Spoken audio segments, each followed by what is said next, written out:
Welcome to Flat Earth Debate, Uncut and After Show. I'm your host Nathan Oakley, and if you are new to this channel, or you've not done so already, then be sure to subscribe, hit the bell notification icon and join button if you'd like to become a Nathan Oakley 1980 channel member and keep up to date with the Flat Earth Debate. If you would like to support the channel, there is a super chat that runs alongside each of these shows while they premiere, and there's also a PayPal, Patreon and crypto link in the info box below the video. Also below this video, you can get £50 for swapping your UK electricity supplier to Octopus Energy. Speaking of Patreon, I'm going to do a quick shout out to all of you who do support me on Patreon. So a massive shout out of thanks and appreciation to Michael Kahn, Patrick Gunnels, Banter, Will Brax, Mel B. Styles, Troy Shuker, Bose Nail, Joseph Pizarro, Samson, Maris, Mobile Max 777, Neo the One, Lost Cat FE, Rob W, Open Mounded, Reese Pound, Del West Watson, Mike, Muted, Dick Earth Skeptic, Maria Neelands, Unbelievable Productions, Blue Ridge Ranger, Rob H, The Real Gabster, Windrider, Liam Nedrick Jr., Abraham Mohammed, Naibai, Adrian Quintana, Skeptic936, Life is Short, Fireball X, TheFlatEarthChannel.com, Texas Mike, Edwin Johnson, and David Wayne Foster. So a huge, massive, enormous thank you to all of you for supporting me on Patreon. Now I'm going to hand over to whoever is in Google and Discord so you can enjoy their conversation while I set up for today's live show. Video of a ship and diffraction limit. Are you doing a series on this or what? No, I'm fortunate enough to have our opponents in the form of what happens when you can't measure Earth curve anymore. Say again. I said, I guess it's quiet because you can't measure Earth curve anymore. There's nothing left to argue about. Except when your opponents give you the arguments, right? Yeah, well, that's what you're talking about, right? Where he's basically detailing how you can't distinguish between the bottom of the boat and the sea because they're both in the limited angle, therefore beyond the diffraction limit, therefore can't be resolved, therefore appears to have gone over the curve because of the diffraction limit. No, that's not in Earth curve maths. Whole numbers, feet and inches only, don't change with distance, no angular account. It's our argument that it's perspective as opposed to side-on Muppet vision. So when someone like that comes along, having watched cats detail the diffraction limit, and they think they're really smart, detailing how the diffraction limit works. Hello? You don't have diffraction in your Earth curve. It's amazing how they're using arguments that they said weren't real back in the day, and now they're real. Until R.C. Meisty starts correcting us on diffraction, or anybody else for that matter, and you say, okay, that's wonderful. Show me it in Earth curve maths. Oh, well, we don't need it. Well, why are you detailing it then? Because it's part of reality. It's just not part of Earth curve maths.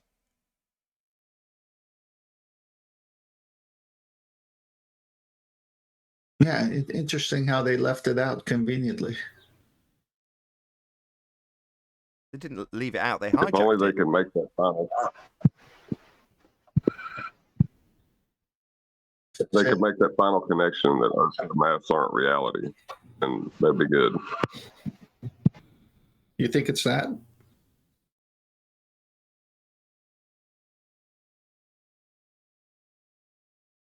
Yeah, they're just not connecting it in their mind.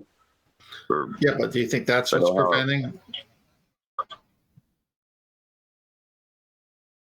They do it with other things on this earth, don't they? When they buy something, or when they say buy a real estate and the house doesn't quite measure out what it's listed at.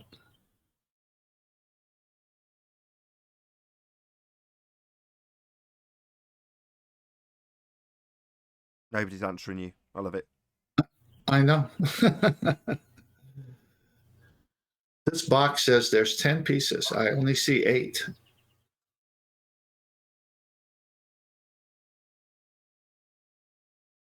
Well, I'm thinking about that. I don't know if that's the same thing, you know. Well, I'm looking for more of the motive. what's the real reason? You can see it the way you said it, but is that the real reason? I don't want to live on a flat plane. That's why. Well, they're smart enough to use their cognitive reasoning skills on basic and even intermediate things. And now all of a sudden they can't use it on a simple statement like none of this is in your earth curve math. They'll say, hey, hang on, let me make sure, because it does make a difference. And yeah, why isn't it in there? How come they don't go there?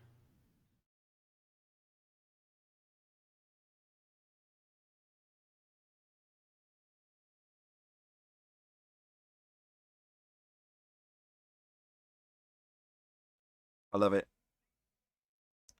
More silence? Mm-hmm. Yeah, it does. When I talk to my friends, it goes this way too. First they mock you, they laugh, I laugh with them, and then I hit them with some good questions, and then silence. I go, no one's laughing now. Right.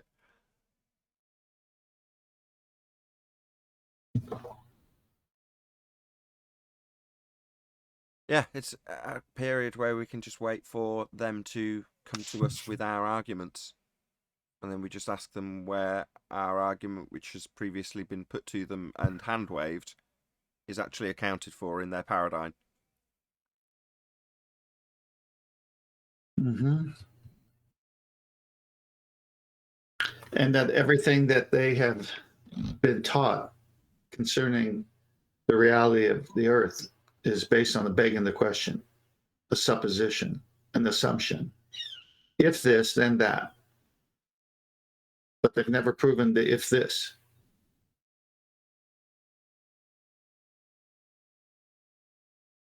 Pause for John to spark up. No, they can't mention. Well, Go what- ahead. I was going to say that the if this statement has been proven wrong now. Indeed. So what kind of person are you if when the if this statement is proven wrong and you play dumb on purpose? You say, oh, it doesn't matter. Who cares?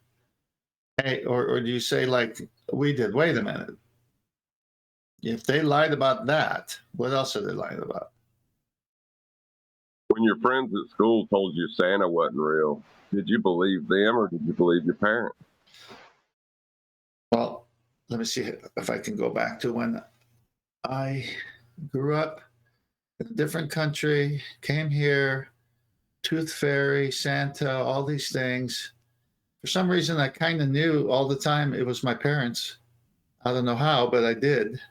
So it really didn't have an effect on me.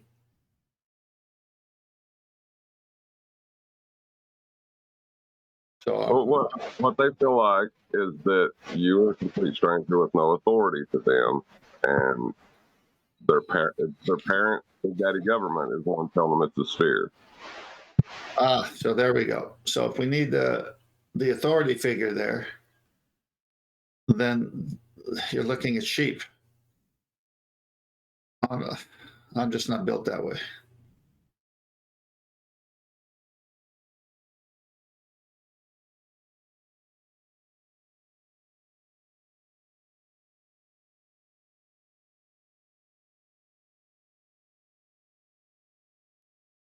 At some point during the live show, I'm going to do a little plug for Martin Liedtke, who's got 2 books out.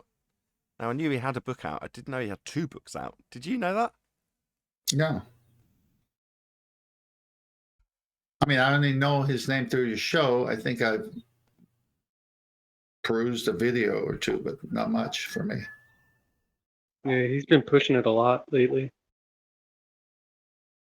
Well, that's kind of how it came up. So it was actually the first person I got in touch with, Martin. I was like, I want to grow the channel. Can you give me a shout out, or can you publish this advert? And because of some confusion with his change of phone and change of Skype, I eventually got hold of him. after the fact. After I had a lot of promotion, I was like, no, I want to keep that ball rolling. You were the first person I contacted. By the same token, I'd still like you to actually shout me out to your channel members because you've got a very different crowd. It's like, oh yeah, have you shouted out my book? And that's what I heard. But later on in the conversation, he's like, my books, plural, I've got 2 of them. I was like, oh God, I'm really embarrassed to say I didn't actually know you had a second book out. And he's like, yeah, exactly. Nobody's promoted that fact.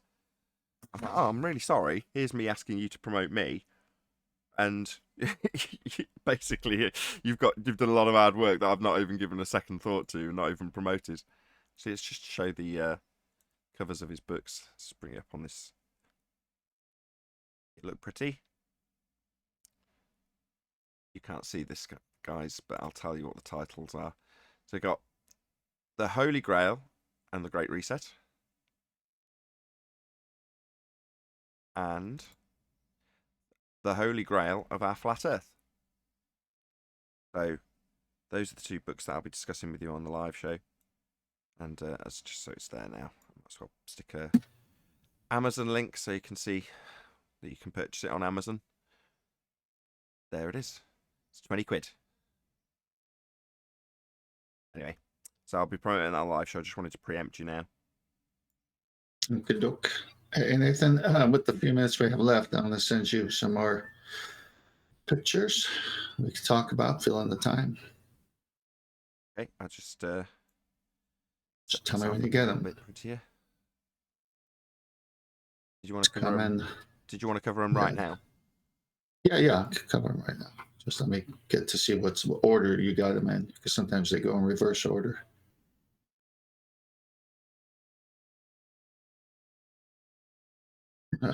Interesting order. Go to Polaris first, and then the one with the right angle with the triangulation to Polaris. Hasn't come. Oh, I see. Yes. Just give me a sec.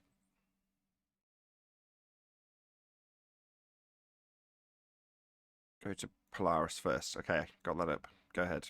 All right, so you see, here's a depiction of Polaris in the night sky over the waters, and use of a sextant. You want to shoot it, and the second picture shows circle of equal altitude, at least from where you're taking this, but we know what that means. Anyone on the circle of equal altitude will get the same degrees to Polaris. Sorry, I don't think I've got that picture. That's the following one. Interesting. I show all of them on your Skype. I've just got the 2. The guy looking through a hemisphere. All right, let's see what happened here. I see them all here on my Master B on my phone. Weird. That's interesting. Let me just send that one because that's really key. So. Okay. All right, I'm sending just the one, see if it comes through. There we go. Okay, here it comes. Oh, there we go. So that's okay. Got it. All right, so you see here, that's Polaris, and here's how you shoot it with a sextant. And obviously, it's got to be flat. You need that 90 degree, the GP of Polaris, somewhere out there over the ocean or wherever it's over the GP. And so with the angle, you need a flat surface to get that 90 degree. What's the next slide you got? None. I've got the guy with the. I've only got the 3. Okay. All right, let's go to the guy then. And Okay. while we're talking about that one, I'll send you the other one that tells you the trick. All right, so then you see this guy here with his eyeballs at the center of the Earth. See where you can have a 90 degree from there because he's at the center, and the PP line that's coming to his eye, and then the one coming directly over his head would be the zenith. So this is the only way that they could show it, but this isn't how it's being done. I'm going to send you the way it's being done right now. It's amazing how it didn't all come over. All right, it's coming over. Yeah, it's up. Okay, so the way it's being done is the sailboat's on the surface, and they got a tangent plane, straight line. Well, that can't work on a curve to get the angle. So where do they get the angle? They go to the center of the Earth. So you see the zenith going through the sailboat all the way to the center, and then you got your right angle there. And then the sun is somewhere between that, and they shoot it. So really, it's being done on a flat plane, depicted that it's coming from the center of the Earth, but the sextant operator is on the surface of a curved Earth, which can't allow the sextant to work. So it's a no-go for them. There's no way this can work. The way they show it, the way they teach it. I got one last one that didn't come over. I'll send it. Okay. Couple of minutes here. So it's just so simple. You just kill it with these slides. Did it come over? Yeah, I've got it up. Okay, so here it is how you achieve an angle. You need a vertex. You need two straight lines meeting to form a corner. And then you have an angle 0 to 90. So if you look at the previous pictures, that's got to happen from the surface of the Earth. And if the surface is not that 0 line, you're never going to get an angle. If it's curving underneath you, you're never going to know anything about where that geographical position of the sun, moon, or stars are for navigation. I mean, it just kills it. It's over right here. This validates the black swan using an instrument. It doesn't matter if they say refraction, looming, miraging, fata morgana. It doesn't matter, because no matter how far your eyes can see or not, is not the issue. Where is the GP of that star? Oh, it's 3,000 miles away. Well, how do you get an angle to it? Well, you got to have a straight line to it. So it's not curving away. It doesn't matter.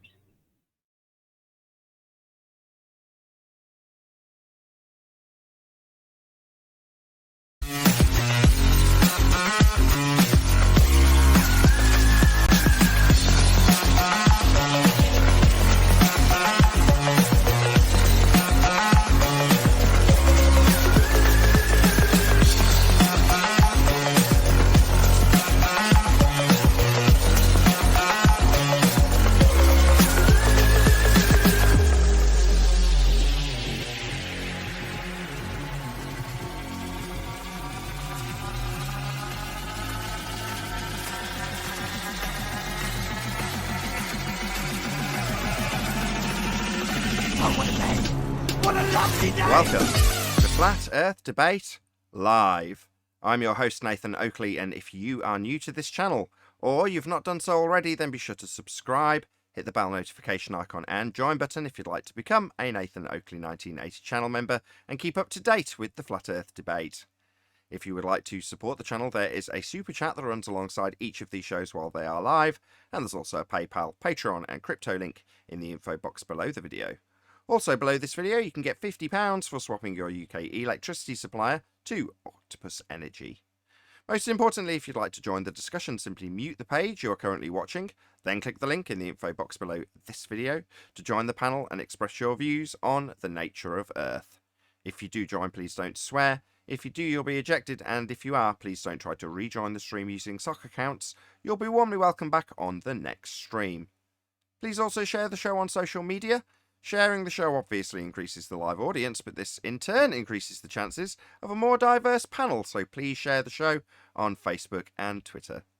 We are joined by 10th Man. Who else we got? Father of a Stolen Child, Neil, Brian's Logic, and a whole bunch of people in Discord, so welcome one and all. Good morning, everybody. Hey, everybody. Good morning. Hello. Good morning. Any evidence of a physical geometric sphere edge horizon formerly known as the curve of the Earth? Never has been. Oh. Just been calculated.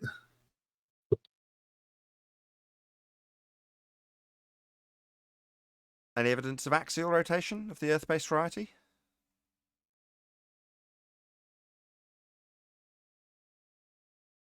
Don't know. Got one. There's no evidence of that either.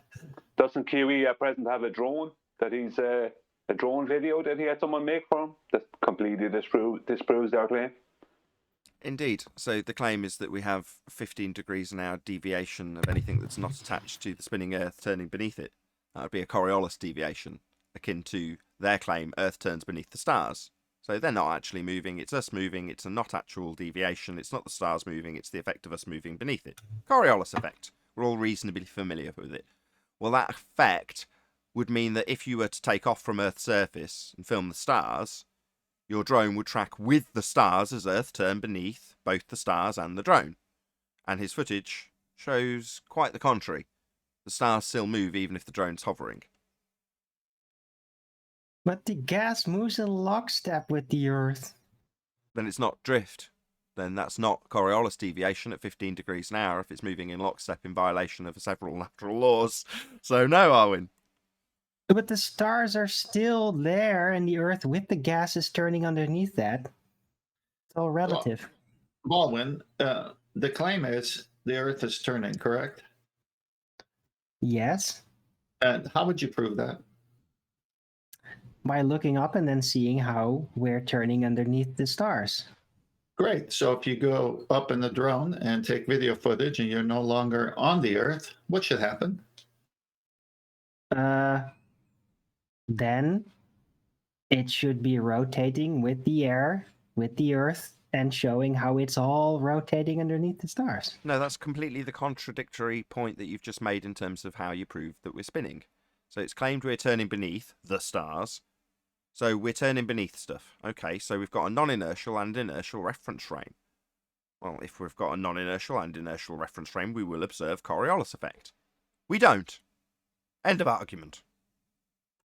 But we're still turning underneath the stars. Right. So how are you going to prove that if you can't prove it? It's just saying the same thing Well, 3 times. can It's you getting make it tedious. stop turning underneath the stars? Arwin. As much as we like Baldwin, right, doing the whole fundy circle jerk, that definitely isn't conducive to a good show. That's a fundy tactic once you've lost, but you don't need to employ that. You're playing devil's advocate. Well, something's moving. What are you Something's talking about? moving. Something's Let me moving, tell Baldwin. him. It's not the Earth. Hold on. I'm saying that once you've gone through the process of explaining that the claim is Earth turns underneath at 15 degrees an hour, Coriolis deflection, and you say Earth and atmosphere turn together, therefore no drift, and that's been pointed out, yeah, maybe repeat it once, but by the third time, that's actually fundy behaviour because you're fighting cognitive dissonance, which you don't have in this instance. You're not a glober. But you haven't actually refuted it. No, because you did. Yeah, we did. The demonstration is with the drone. That's how this came up in the first instance. So the drone, if it leaves Earth's surface and we have drift, then Earth will turn beneath it. Non-inertial and inertial reference frame. So by example, just to expand on this, if you're on a roundabout, right, and your drone is parked on top of the spinning roundabout, so attached to it, and you start filming the trees, right, from the roundabout, that's spinning, the camera on the drone, while it's attached to the roundabout, not flying, will see the trees seem to come towards the field of view, and then disappear, and then seem to come towards the field of view and disappear. Now, the trees aren't actually moving. It's the roundabout that's moving. It's you turning beneath the trees that makes them appear to move. Now, if you launch the drone above the roundabout that's turning, then the trees don't move anymore. The roundabout turns beneath the drone. Now, you can't simultaneously turn with the roundabout to see drift and not turn with the roundabout to not see drift simultaneously. The two are mutually exclusive. You either see drift or you don't. Right. Well, you'd have to go up beyond the atmosphere that moves in lockstep with the rotating Earth in order to see the star standing still and the Earth turning underneath. Incorrect. That's not a globe claim. So now you're just being devious as opposed to actually sitting lockstep with the ball rhetoric. So no, they claim that footballs, when thrown from or kicked from a football field, will deviate from your vantage point on the stands, i.e. look like it's drifting through the goal. Actually, it's Earth turning beneath the ball. It's not really drifting or curving through the goalposts. It's merely Earth claimed to be turning beneath the ball. Or snipers' bullets. They claim you've got to track the target and concern yourself with the Earth turning beneath the bullet when it leaves the gun, because it's not attached anymore. So no, Arwin, you're moving away from the actual globe Earth rhetoric, which would be to suggest we have Coriolis effect as Earth turns beneath stuff at 15 degrees an hour. That's the claim. I hate actual ball Earth rhetoric. I know why, because it's all presupposition and begging the question. And when posed a good question, you can't answer it, Baldwin.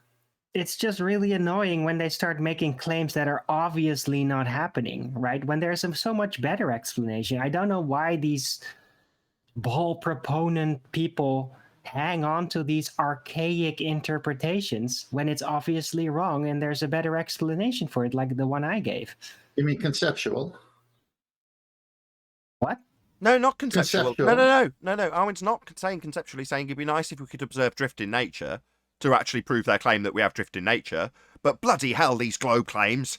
They claim this stuff and it doesn't happen in nature, Exactly. in reality. Right. But where Baldwin likes to go is conceptual, because he doesn't have to prove anything. What? He does in this instance. You don't know. me. Yeah, he has to prove we've got drift at 15 degrees an hour, like they claim in the gyro or the bullet or the pendulum or the football. We just don't observe it. We've been asking Baldwin this, and he says, well, you just don't go high enough. Well, has he gone high enough to make that claim? No, don't now move into trench level Baldwin rhetoric. No. Aw. I don't need Baldwin for the trench level rhetoric. What I need him is for the consistency of the argument, not the funny muting, the repetition, the circle jerking, the moving it away from the actual argument. No. I don't need any of that. I can have that from the opponents when they come in. They'll give us that in spades. I don't need it from you. All right. Well, I was just thinking giving them a head start on Monday, because by Friday they're gone again. I think it's more fruitful to find out how gas can actually move in lockstep with the rotating Earth than it is to find Coriolis deviation Okay, very close to let's Earth, cover that. which obviously doesn't happen. Cool. Let's cover that. What's the fundamental thing that makes a solid a solid? What makes a solid, Darwin? That it's solid? It's got solid bonds. Right. Right. What about a liquid? A few bonds, but not all of them. Weak bonds, but bonds not Right. the same, all the same. Yeah. What about a gas? It expands in all directions. What about the bonds? Are they bonded together or bonded to Earth to move with it? They're bonded to Earth, moving with it, right? Gas is bonded. Well, they only move in the volume available to them So what I asked. spatially. So gas is bonded to Earth to move with it, is it? That's one of the properties of gas, it being bonded to other stuff, or is fundamentally one of the properties of gas that it is unbonded? Yes, but it is sort of bonded to the container volume. So if the container volume is going to move, then the gas will be pushed by the container walls, whatever they are, to move with it, with the volume.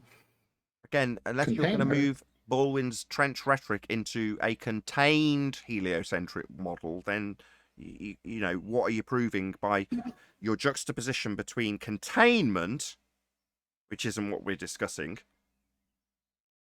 I don't get it.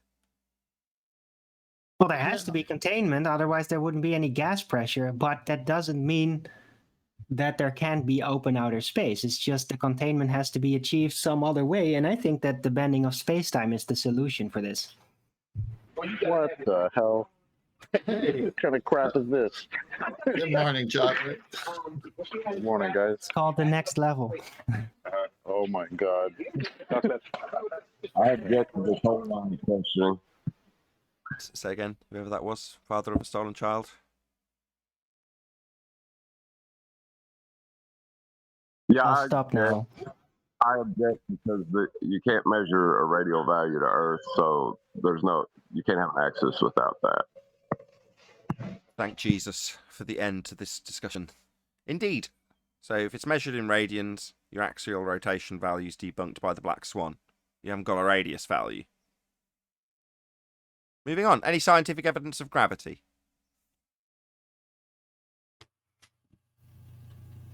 Another made up Objects go down, go boom boom, and gas expands in all directions.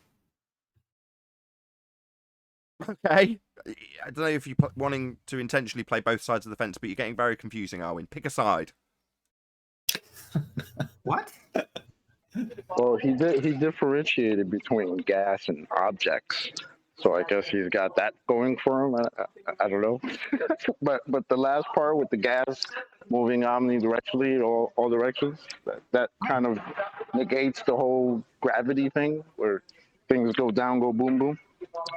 So Yeah, but that's Newtonian thinking. pick one. Outdated. It's outdated. Oh, it's Newtonian thinking. Yes, Oh man. it's been So superseded. yes, Yes. so yes, go down, go boom boom, or no? So then gravity's not a force. Well, it go down, go boom boom, but eventually there is like the space-time bending, which causes go down, go boom boom. Yeah, that effect. It's basically a spatial misinterpretation of what it's really doing, right? And it's still bound by the Newtonian model, which is just wrong. But why is there a but after that though? Like, it's like course things go down, go boom boom, unless they don't go down, go boom boom. Like, I don't. No, it's I the don't go understand down, how that go works. boom boom was a misinterpretation, but it does kind of stick to the space, right? What is space-time? Space-time bending. What is space-time bending? Next question. Any scientific evidence of gravity? Anybody in Discord, maybe? Scientific evidence of gravity.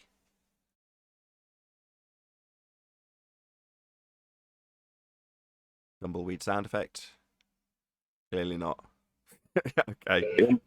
Things fall down, light things go up. Not Baldwin. Okay. Any single viable hypothesis from any of the fields of astronomy, cosmology, or astrophysics? No, they're busy with this undefined space-time bending, and that's the world they're in. Beyond observing something, a flickering light, they got nothing. Are they doing that though? Or am I just doing that? I Doing think that what? everybody's staying clear away from space-time bending because it's untenable, really. Can't stay away from it. It's got no physicality. It's a reification of a mathematical concept. So how do you stay away from something that you can't physically interact with? Well, then per definition, you can only stay away from it if it is not within reach. What's it? What's it so I can stay away from it? Then once you've shown me it, bend it for me. Well, you would have to enter pseudo-Riemannian force space virtually. Where's the door for that?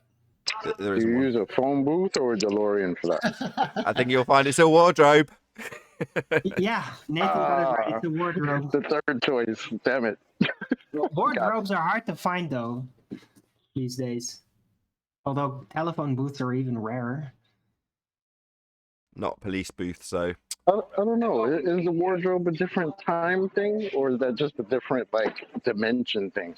Because I Well, know the maybe phone you could booth and the just- DeLorean are, so we might have a situation here. I don't know. I think that these days you could just use your mobile phone. Chocolate, Oh, where we're okay, going, that works. chocolate, where we're going, we don't need wardrobes. you just need to. I think Oh Arwin's my right. Actually, God. I've just checked it. You just need to download your flux capacitor app on your iPhone. Sorted. Awesome. Flux capacitor app, I love that. Although I don't have a mobile, so I'll never be able to get it, but Any evidence you can have gas pressure without the necessary antecedent of a container to press upon? no. That would, But what would the container have to be? Could the container be contained through he just said space-time without a bending? container. What? Without a container? How was the first question? What would the container be?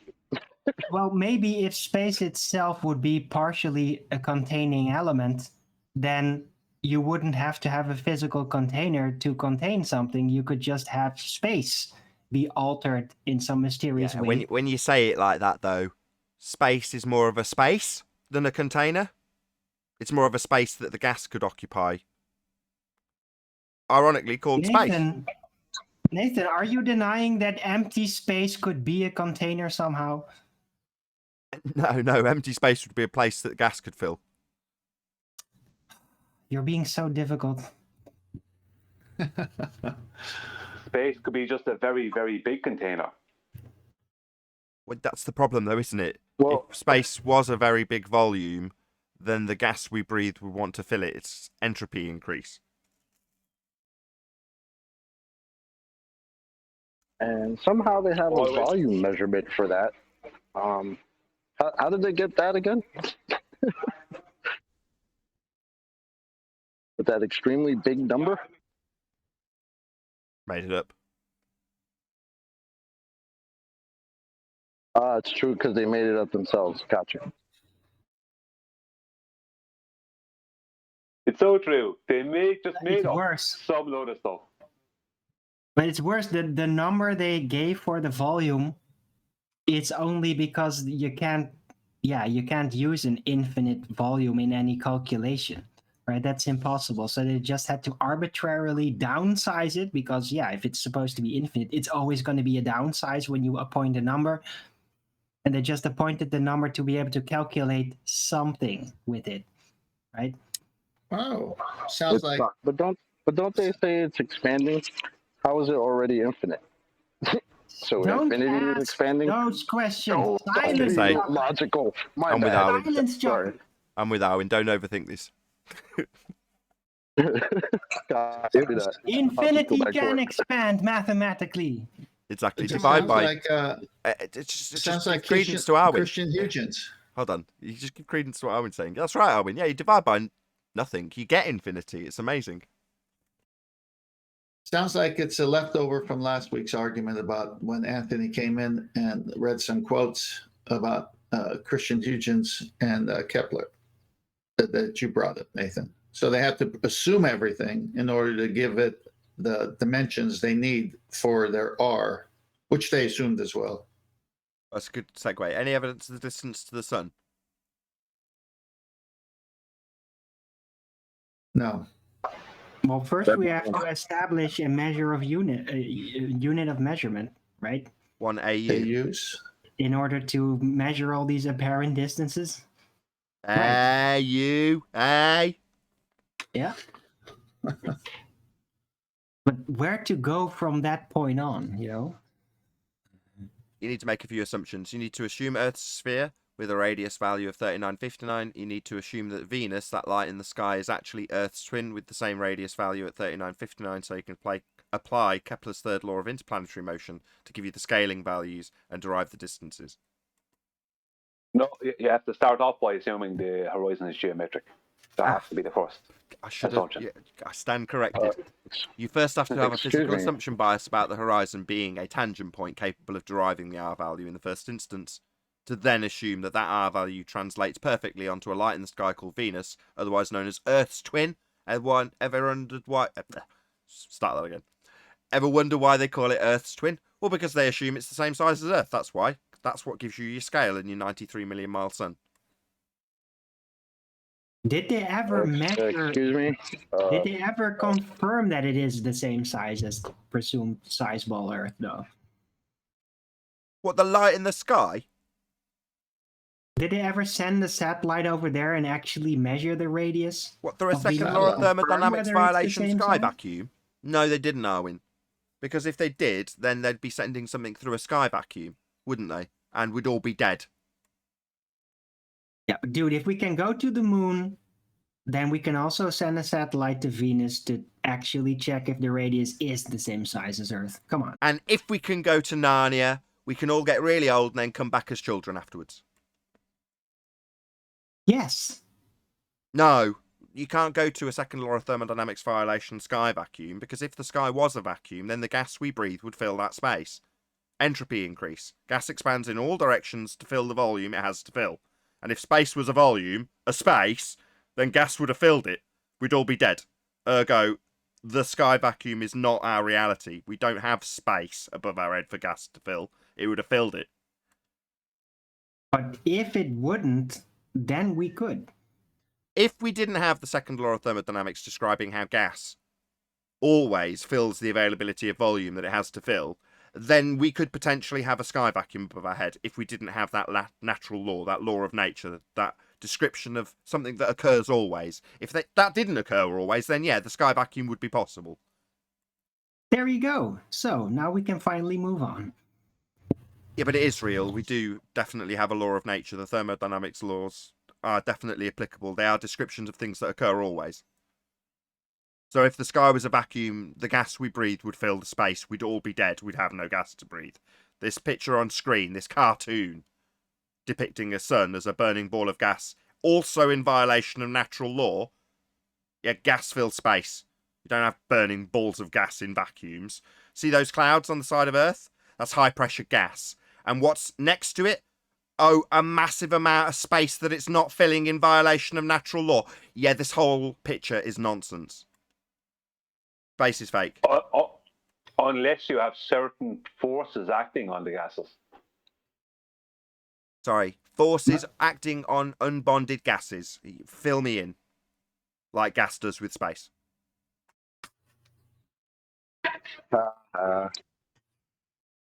Can we see a demonstration? Can we see a demonstration of it?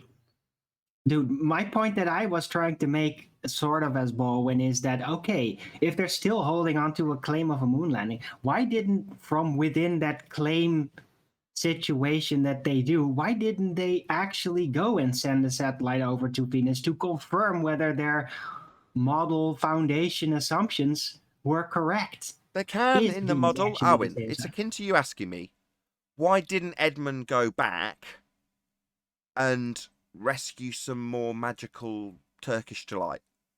It's the same question. Yes. Well, why? Well, you can write that into the story. Obviously, you're not the original author, but you could, if you chose, write that into an extra narrative and have them all go back through the wardrobe just to get Turkish delight, right? But does that make it... Sounds delicious. Sure, but we're talking about going to Narnia through a wardrobe. Likewise, you're talking about going to a second law of thermodynamics sky vacuum to measure the radius of a presumed to be rock falling around in a presupposed orbit in a sky vacuum. That can't be done, Arwin. But they could write an interesting story about it. Ah, there you go. Yes, they could. And they probably will now you've suggested it. And they'll probably speak about those certain forces. I mean, look, certain forces? With enough computer power, Arwin, had... you could devise this whole story and narrative yourself, publish it, and say that it's the Arwinian mission to measure radius of Venus. Just fake the whole thing like NASA do. Bob's your uncle. Then it's part of the narrative. You've made it part. You just have to make it up. Yeah. Can we measure Earth first? No, that's not possible. Well, then what business do we have with Venus? Depends on the equatorial. Don't worry about that. Yeah, chocolate. Don't overthink this, Tenth. What are you doing? Doesn't matter that we can't actually measure a radius to derive Venus as a twin to Earth. You're overthinking this far too much. Look, if we can measure the equator on Earth, then we could also measure the equator on Venus. We can't. We haven't got an equator. It's a derivative of the sun movements. Yes. So there should be the same on Venus, right? That's what fixes the value of the geometric horizon, but we don't have a geometric horizon. I'm sure curve function collapse happens on Venus just as well. I told you how to negate curve function collapse. I've told you again now. What you need to do is fake it to make it.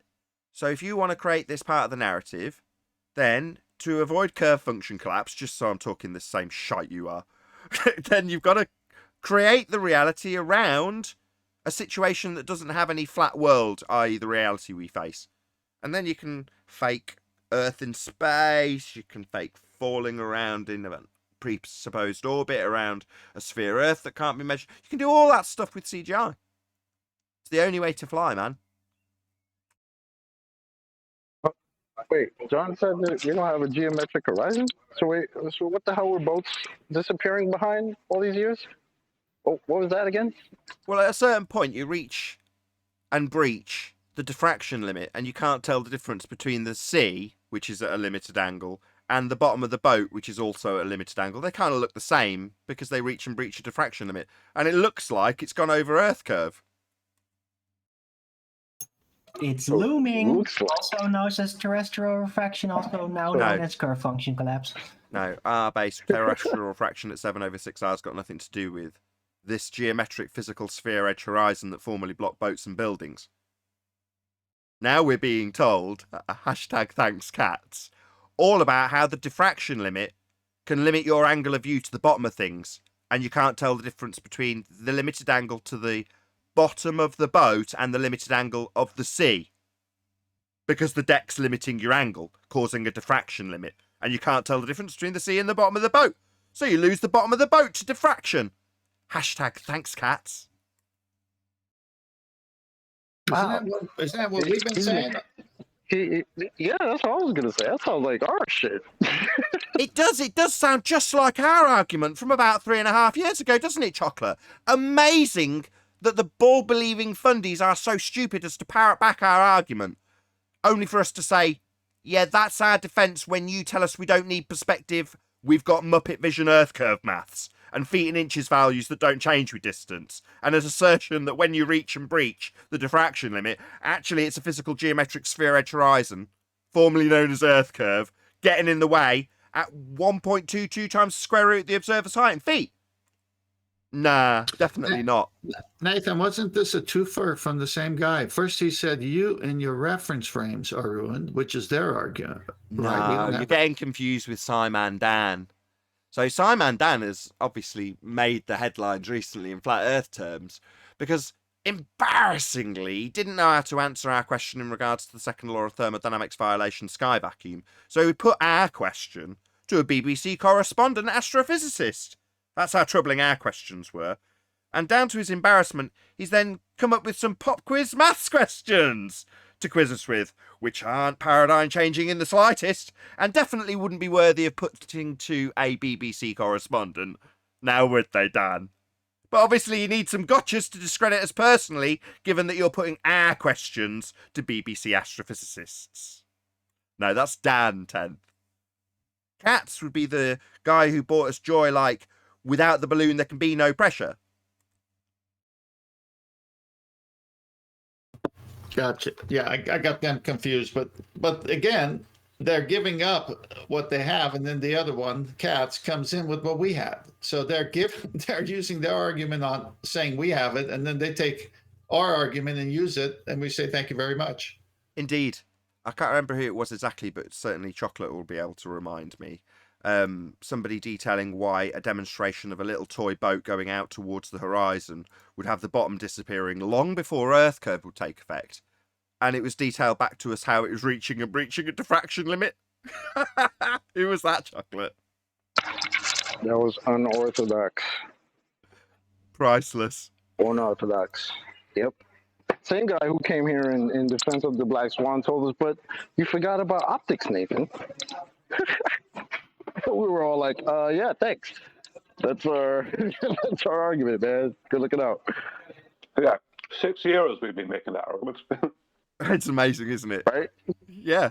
I think when we were first detailing it, some of these cats weren't around and they didn't realise that their brethren had been telling us, no, we don't need this angular resolution account. Whole numbers, feet and inches, orthographic view, like you're building something. You don't need to change the values as they get further away. We keep them the same. Flurspective, they told us. Hand-waved it and told us it was stupid. So to hear our opponents detail back diffraction is glorious. You'd have been much better off claiming I don't understand what diffraction was as you were, cats. Because that was the best defence you possibly have. Brush diffraction, add defence of your Earth curve maths under the rug and claim I don't understand what it is, because then you don't have to discuss it. As opposed to highlighting and detailing what diffraction does and how it causes things to disappear into the distance, bottom up, when you can't distinguish the angle to the sea from the angle to the bottom of the boat. That's our argument. You don't have any of those effects in Earth curve maths, and you're the one detailing it to your audience. Well, we didn't get through to them. We were hand-waved when we tried, so thanks very much. Hashtag thanks, cats. Any more housekeeping? I mean, he's batting 1,000. I mean, wasn't one of the first things he came out with was without the balloon there could be no pressure? Like, wasn't that one of his first quotes out the gate? We were like, who is this guy? Yeah, I'll tackle a fundamental flaw in heliocentrism, a violation of the second law of thermodynamics, by declaring that you require a container to have gas pressure, and without it you wouldn't have any gas pressure. Yeah, that's a wonderful declaration for our side.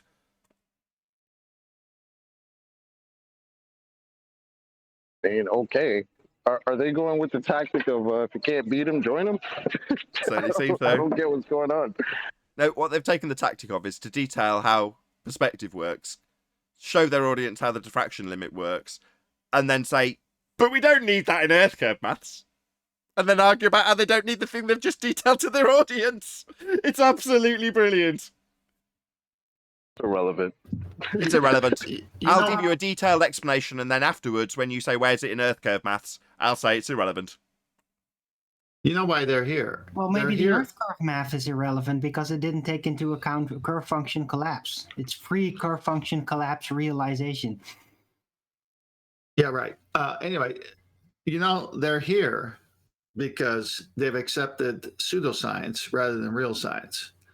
And when we throw that to them, they have to defend it. And then when they're defending it, they're giving us our arguments because they can't defend their pseudoscience.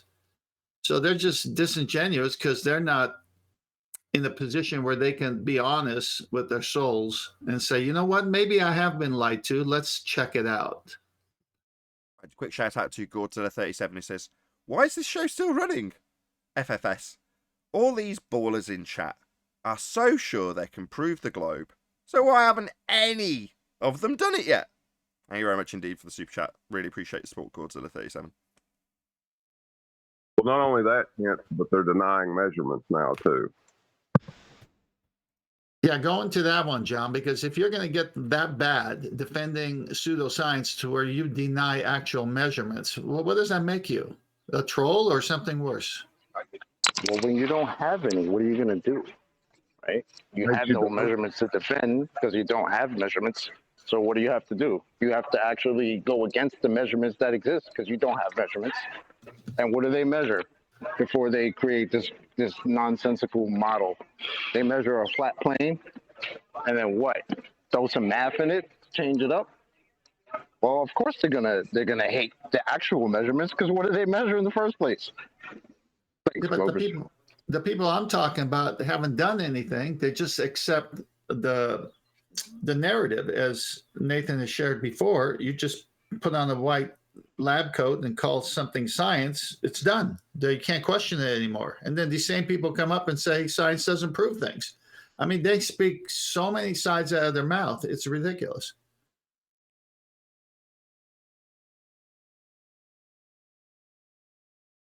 Cool. Any evidence of a self-perpetuating molten iron core at the centre of a presupposed spherical Earth?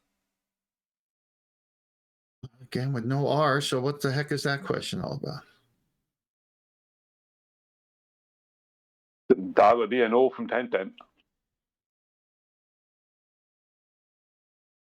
Everything goes back to R. If you don't have a curved Earth, then what is all these other arguments based on if you don't have a curved Earth?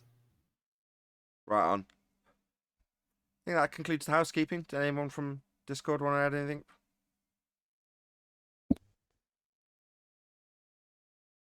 Clearly not. I'm going to do a quick plug.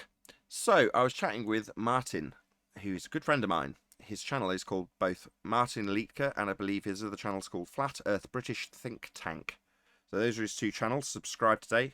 If you're watching this on a re-up, I will stick the link in the chat, but as I'm actually doing the show, I can't do it right now while I'm actually plugging him. This is the Amazon store for one of Martin's books. So he's actually got 2 books out, and although it's embarrassing to say, I didn't know he had a second book. So he was... I was discussing with him hopefully plugging me to a completely different style of audience. So Martin's audience is very, very different to mine.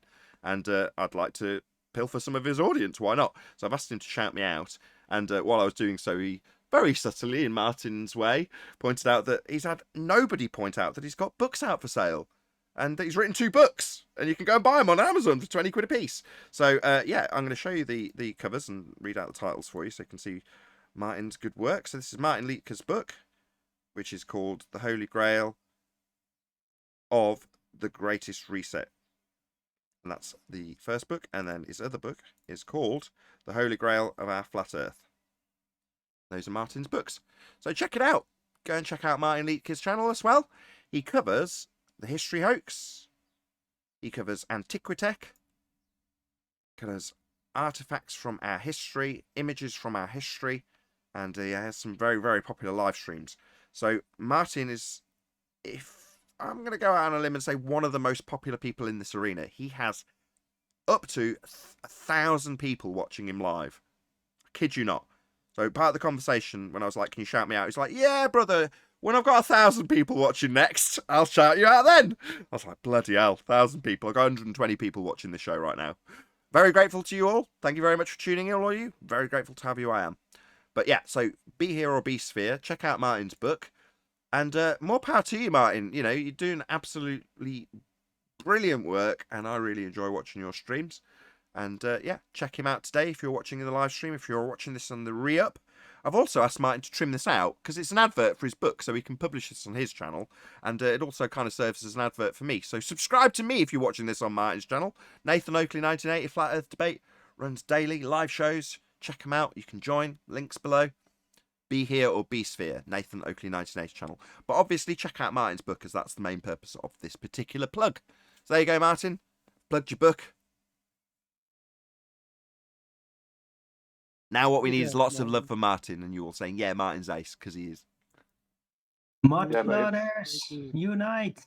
Mud people, eh? Oi, oi. Much love, brother. Much love. Yeah, Martin is Yeah. a lot of fun to sit through his hangouts, and he has just great collections of fascinating pictures, sketches, and very, very old video recordings. And it's always interesting And boobs, to too. watch. And boobs. Yeah. He does. He And has it's boobs. late. He's got pictures of Yeah. boobs. What can I say? He does. It's true. Yep. It's hard. The ancient naughtiness. Ancient naughtiness pictures. Antiquitech. The Antiquitech is the thing that fascinates me the most. I'm a bit of a techie, and I just love it. He's obviously speculating on this stuff, but it's there, and it's clearly technical in nature, and you're like, wow, this stuff's amazing. You know, the Ethereum machine came up recently from Anthony Riley, and you're like, yeah, that just fits right into that bracket. It's Antiquitech.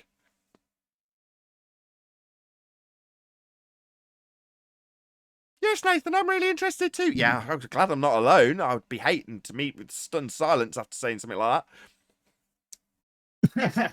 Martin No, is I- very Very fun. fascinating, especially that anti-Kira device. That was really amazing because it's like embedded in rock or something, isn't it?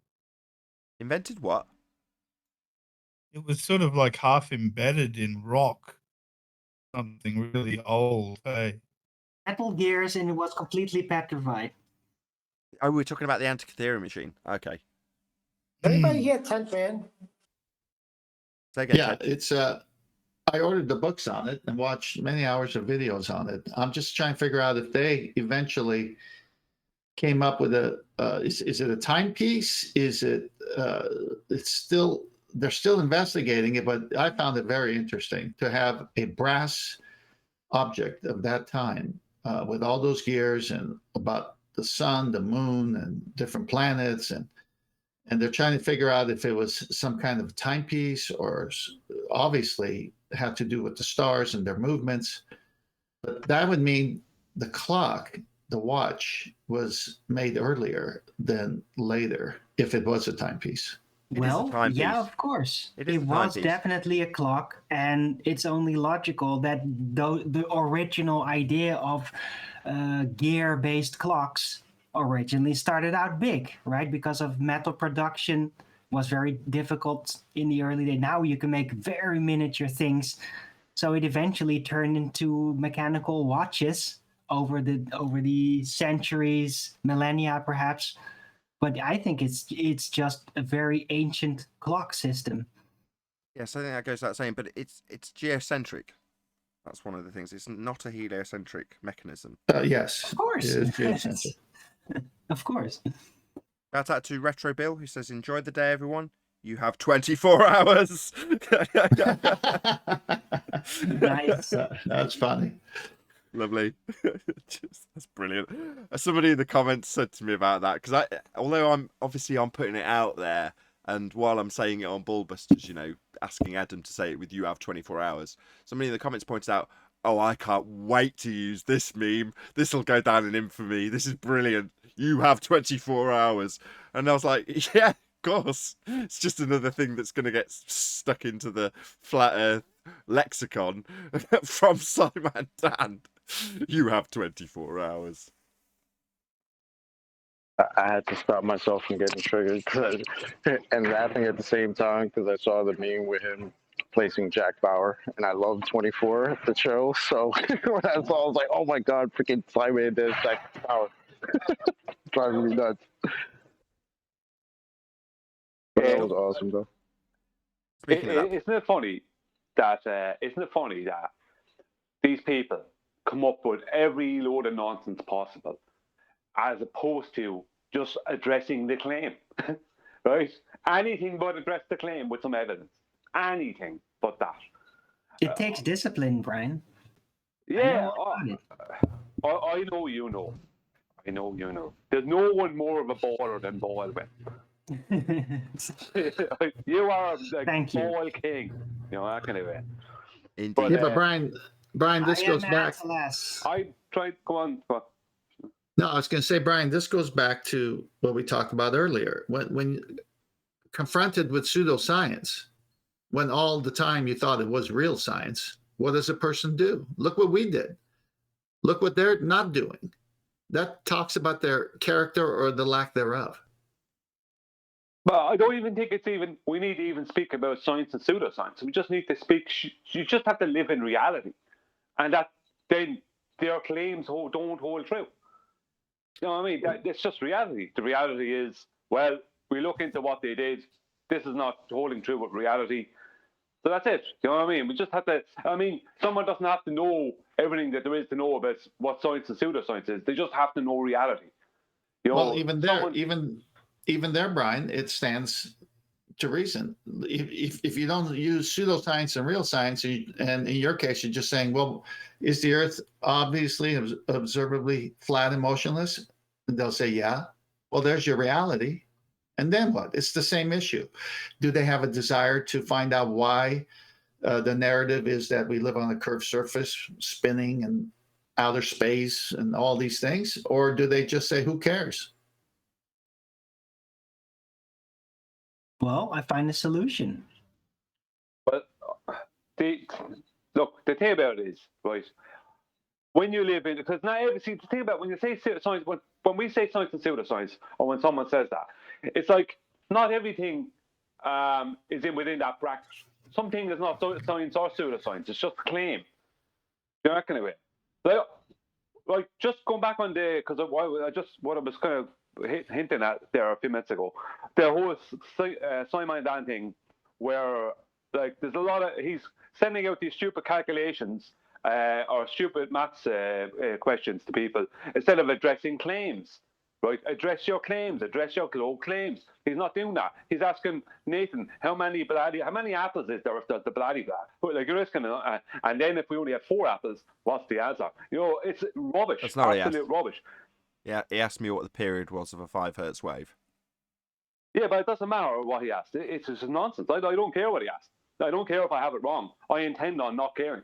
No, neither do I. I noticed that none of the people who were baited with these questions at all bothered to go through the process of calculating what he wanted them to calculate. They all just told him to get lost and pointed out that he hadn't addressed a sphere argument in this. I know you did. Where I'm going with this, look, I had Wolfie at the weekend, right, trying to detail, asking me questions about how an airplane can fly upside down. I mean, what has that got to do with the claim made by him and all these other people that they're flying around the globe? Absolutely nothing. It's a red herring. That's what it is. Absolute red herring nonsense. And I told him it was that. But I said, okay, I'll go through it. And I went through a couple of the questions and I started answering them correctly. And he wasn't happy. So he started coming back at me with some nonsense. And then he started telling me he was my teacher. So I told him to hit the road then. I've heard of the Red Baron, but who's the Red Herring? Yeah. The purpose of Simon Dunn's little ploy is to get the reaction that he's got from a cum virus, i.e. the low IQ people who watch the show will bite. They couldn't answer the questions, ? Laughing my ass off. Nobody even attempted to do his calculations. We pointed out that he claimed they were physics questions, and they had no relevance to the subject matter. So it's merely a personal attack virus. Let's see if I can test this person on their maths acumen when it has no bearing on the subject being debated. Whereas our question virus was put to a BBC correspondent by Dan. So which do you think's more pertinent? Should I put his question about the period of a 5 Hz wave to a BBC correspondent? I think he'd give me a blank stare and say, how is this relevant given that you debate the nature of existence? Yeah? But you can take it as a win should anybody be stupid enough to bite on it. And what Dan's hoping for is get it wrong. So he can say, look, they can't do basic maths. This individual who attacks an entire worldview. The individual's wrong. But you're too stupid to see through that virus, like most people who tune into Dan are too stupid to see it. Yeah? We didn't take the bait. Not that we couldn't answer, we chose not to because it's pointless. Hang on, Nathan. Virus said he loves math, and we had a question to him concerning the subject. What's 90 minus 15? No, that's a personal attack on virus. I'm just gonna throw the No, same I'm not thing. attacking him. He said he loved math. And now you're saying that this whole thing is bearing about a math question. Yeah, you're hesitant, not right? Hold on, 10th. You're hesitant because you know what you've just done. You've just done what he's done, right? Now, don't try and bandy around the fact that what you've done is what virus has just done. So that argument was about measuring, was it declination or was it... the zenith. The zenith, yeah, to stars, right? Now, his math acumen does not concern me, right? But the ability to measure a zenith to 3 positions, 3 stars, and measure a flat surface for all of them to get the angle, that I'm concerned with. That's the argument that is concerned with the flat plane we dwell atop and navigate. Not his maths acumen. So I'm going to have the same go at you as I would at Simon Dan when you do the same exact thing. No, again, you misunderstood what I was doing. I was just making sure I didn't misquote him. That's why you sense the hesitation. The question was, if you move 1 degree away from 90, where you at? He goes 89. And then we just kept going there. He wanted to convert it into miles. I'll say, yeah, but we'll get there. But what is it? And he wouldn't. He felt like there was a trap or something, and it looked embarrassing for him because he wouldn't do it after he said he loved math. Now, what you did today is you brought up the fact that they love asking us questions about math. They have no bearing on the subject, whereas that was a question that did bear on the subject. That's no bearing. Boom, boom. Well, that was unintentional, but thank you. My pleasure. You do it without even thinking. It's instinctual. Okay, well, peace be upon you, Azimuth. Allah be praised. May the many arms of Ganesh embrace you all. But it doesn't matter it doesn't always have to be a maths question. Like Wolfie wasn't asking me a maths question the other night. He was asking me to do with the function of an airplane. They're just looking for anything. Anything. And I mean absolutely anything to character assassinate you. Anything. It doesn't matter if you bought a pair of shoes that don't match your pants you're wearing in your photograph. Anything. Yeah, They're desperate beyond belief. Paula and Did you buy Anthony a both. pair of pants? Paula and Anthony both focus on this because they summarise it beautifully when they say it's majoring on the minors. So as an example, when I woke, one of the first things I do when I wake up is I go through my emails, check my messages, then I get out of bed. I basically dedicate my entire life to this channel, but there we go. Let's not get into that. The point is I get up, check my email. So in that instance, I woke up, I'm like, let's have a look at my emails. And I've got an email from Simon Dan. So he's emailed me at 7:30 a.m. and I'm looking at my emails at 8 a.m. That's the time I happen to have got out of bed that particular morning. And when I've typed out my reply, which is half awake in half a daze, I've misspelled there, right? Not R-E or apostrophe R-E, T-H-E-R-E. So I've spelt it incorrectly, right? And several commenters are like, he misspelt there. so therefore his entire argument's void. You're like, you complete idiots. You're like, my reply highlights the fact that our question was put to an astrophysicist by Dan. His question isn't worthy of putting to school children. Doesn't change your paradigm. It doesn't change your worldview. It doesn't do anything except try and get us in a gotcha. That's all it's doing. It's a personal attack to discredit his opponent because he can't overcome our argument. It's absolutely pathetic. Yeah, And when he couldn't answer the question himself, and then he passed his question on to the other guy. Did the other guy answer the question? He told him they're just wrong. I spelt they're just wrong with T-H-E-R-E. Right? Therefore invalidating the argument? No. I was pointing out that the response he got when asking our pertinent, poignant question to the astrophysicist from the BBC was that we're just wrong. That was the reply he got. There you go. Right, this is a small pause. I'm going to do another shout out. So I hit 21,000 subscribers today. So there's a lot of new people watching. So a very warm welcome to all of you. Thanks in part to Dave Weiss. Deep Inside the Rabbit Hole, DITRH is his main channel. Also, Flat Earth Sun and Moon Zodiac Clock app is his other channel, which is a bit of a mouthful. But he was very gracious enough to go to the effort of actually producing an advert for this channel, for Nathan Oakley 1980, I should say. If you're watching this on Nathan Oakley, that's my second channel. Subscribe today if you're not already. But he put an advert out, and extra mile or what, on that app, he has put a link to my short video playlist, which I made under instruction from Dave. So what you need to do is you need to produce a video playlist that's got all of the arguing debate points in very, very short videos. Now, by coincidence, I've been producing quite a few short videos as trailers for videos that are between 10, 15, sometimes 20, sometimes a little bit longer. And while they're waiting to premiere, any of my videos that you see waiting to premiere, i.e. they're not premiering right now, have normally got a 3-minute trailer. And it's the most concise part of the argument summarised in a 3-minute trailer to hook you into to watch it when it comes out. But all of those videos, a lot of which were unlisted, have now gone into a playlist called the Dearth List. And that playlist is part of that app. So if you've got the Flat Earth, Sun, Moon and Zodiac Clock app, you can now go to the videos part of the app, and it's got a constantly updated stream of the short videos I make. So only today, it's only been on there a day on the app, I added 3 videos to it, all of which are 2 minutes, one's 37 seconds long, one's 3 minutes.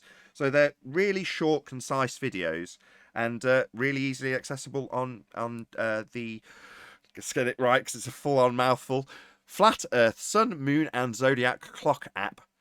And that was also the name of the channel where Dave put up the ad, and on Dearth. So thank you very much to Dearth as you've grown this channel. And there's going to be a lot of new people who are watching as a result. So a very warm welcome to you once again, all of the new people who have subscribed.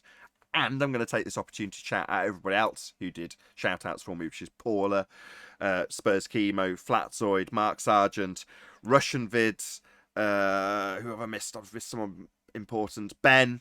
There was another one as well who I've forgotten. Flatzoid I've said. I don't think I've missed anybody.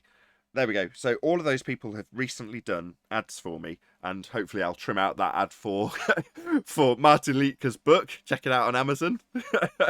So, and that'll actually serve as an advert for me as well, because it'll be me on the end of it saying subscribe today to Nathan Oakley 1980. Unless, you never know, Martin might go to the effort making me an advert as well. He's a good friend of mine. I bloody hope so, Martin, if you're watching this. No obligation, mate. I'm only kidding. We tried this in the past where we asked you to make short clips, and you did, but like you said, they were longer. But now this is nice, about 3 minutes or less. It's because I couldn't. When we were first into the debating, some of the arguments would take 1.5 hours to 3 hours. Right? How are you supposed to get that down to 3 minutes? Now we've got the arguments pegged. We can concisely demolish an argument, normally in one sentence. Well, with a bit of fundy muting in between, a little bit of talking over, and a little bit of distraction and obfuscation, with the point being summarised 5 times, in an attempt to get it through the Fundy muting, that can still be summarised in a 3-minute video these days because we've got our arguments so honed. Well, that's because obviously experience and time, but also one of the key factors I love the show is you catch the begging the question, all the other different fallacies that go along with the globe lie. So if your audience could learn that, so if they say space or all that, then you know it's a violation of the second law of thermodynamics. If they say this other thing, then you know it's this. So it's like they can't even get any traction because they're starting with a presupposition, and you have to call that out. Yes, indeed. Exactly. How was that, Chocolate? Neil, I go mean, ahead. Candace, Hold on, just 1 second. Did you want to add something, Neil? Yes, I wanted to add that quick story because teachers are warning young children now. So it was at a birthday party for my son, and we were throwing a frisbee around. So my grandson, he's about maybe 8 years old, 9, somewhere around there. So he's looking out, he's saying, you see, it looks like it's flat. Just out of nowhere, he goes, everything looks like it's flat, but that's just our perspective because it's really round. So I said, Liam, if I take a brick and I put it about 100 feet away, could you see it? So he's like, maybe. I said, all right, we'll bring it closer. Say 25 feet away. Could you see it? So I went through the whole routine that you do, Nathan. So then at the end, I said, Go through it. Okay, so I said, okay, you can see it there. Now, if I put it, say, 400 feet away, can you see it? He said, no. I said, why? He said, well, because it's too small to see. I said, okay. So now I'm going to take 1,000 bricks and put it on top of it and make a building. Could you see the building? He said, of course. I said, but can you see the first brick we put down? He said, no. I said, why not? He said, because it's too small and it's too far away. I said, oh, so it's not going over the curve of the earth? And he said, my teacher said this was going to happen. So they're warning these kids today about flat earthers. That's insane. Perfect. With that, I'll say if you are watching this on either Nathan Oakley 1980 or Nathan Oakley Premiering streams, then stay tuned as there will be an after show to follow. Unfortunately, though, if you are watching this live, this is where we bid you farewell. So a huge, massive, enormous thank you to all of you who smashed the super chat, liked, commented, shared, subscribed, or became a Nathan Oakley 1980 channel member. Also, below this video, you can get £50 for swapping your UK electricity supplier to Octopus Energy. I've been Nathan Oakley. Stay tuned once again if you're watching on our premiering stream, and I'll see you all in the next video.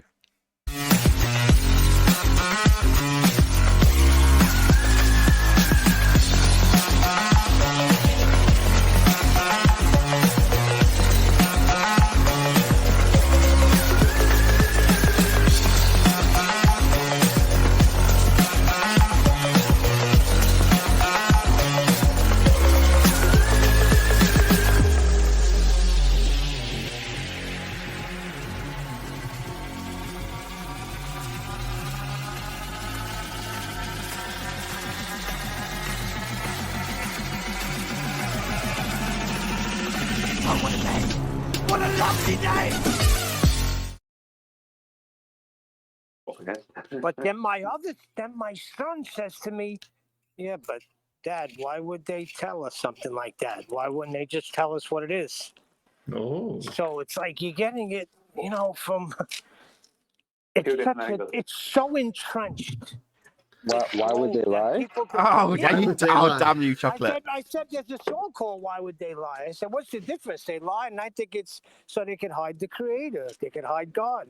And say, just by Big Bang, this all came. I was going to do the whole TV children's presenter bit and go, we know a song about that. Cue Chocolate. If you wouldn't say a few choice words, I would have played it. What I think was the best part of that teacher's statement, though, was that when the teacher said, that's just perspective, and then carried on. It's like bingo. Yeah. Well, that's the switch right there. That's how they get them. Straight away, the switch. Yep. It's kind of like it's making perspective less serious than it is. It's like, that's just perspective. And now let's carry on. It's like, okay, that's the only perspective. It's like, yeah, but perspective is the reason. You know what I mean? The laws of perspective. Yes, there is no perspective in the begging the question, proof of nothing, perspective hijacking Earth curve calculator. It uses feet and inches values for the targets which do not change with distance. So a 10-foot wall is a 10-foot wall if it's 1,000 miles, 10,000 miles, 1,000,000 miles, and the only thing that can cause it to disappear is Earth curve obstruction getting in the way based on a geometric radius value that they can't measure anymore.